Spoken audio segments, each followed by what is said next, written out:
Nah, kemudian setelah indikator kinerja, kalau indikator kinerja tadi lebih berbentuk narasi, kemudian ada target kinerjanya yang harus diperhitungkan juga atau yang diidentifikasi juga. Nah, target kinerja ini biasanya dalam bentuk jumlah atau angka atau numerik. Kemudian karakteristik lainnya adalah dapat diperbandingkan, dan karakteristik selanjutnya adalah dia cukup spesifik. Nah, dalam menetapkan target kinerja ini ada langkah-langkah yang harus kita lakukan. Yang pertama adalah menentukan sasaran yang akan dicapai dan tingkat kinerja yang diinginkan. Jadi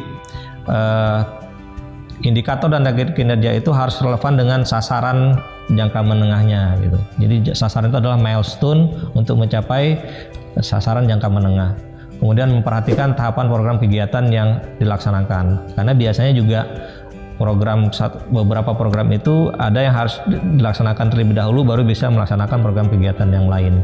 Kemudian mempertimbangkan kesediaan sumber daya. Ini juga penting, kenapa? Terkadang dalam menyusun satu penganggaran kita menganggarkan sebanyak-banyaknya tanpa memperhitungkan sumber daya yang kita miliki. Sumber daya itu tidak hanya sumber daya uang, tapi juga sumber daya manusia dan sumber daya lainnya. Terkadang kita punya sumber daya uang yang tidak terbatas, tapi kita punya keterbatasan dalam sumber daya lainnya, misalnya sumber daya manusia, kemudian sumber daya teknologi, peraturan dan segala macamnya, sehingga anggaran yang kita anggarkan itu tidak bisa terlaksana sepenuhnya.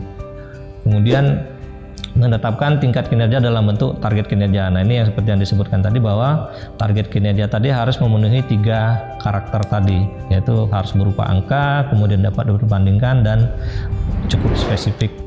Nah, kalau tadi mengukur rencana atau targetnya, kemudian kalau realisasi capaian kinerja itu adalah kondisi realnya gitu. Capaian merupakan informasi mengenai ukuran kinerja yang dicapai setelah dilaksanakannya suatu program kegiatan. Jadi ini setelah pelaksanaan suatu program kegiatan. Bentuknya seperti apa? Ya sama, realisasi ini berbentuk berupa angka juga. Jadi dibandingkan antara target dengan realisasinya nantinya. Berapa persen itu tercapai, itu akan kelihatan. Kemudian juga harus didukung dengan fakta atau bukti yang valid.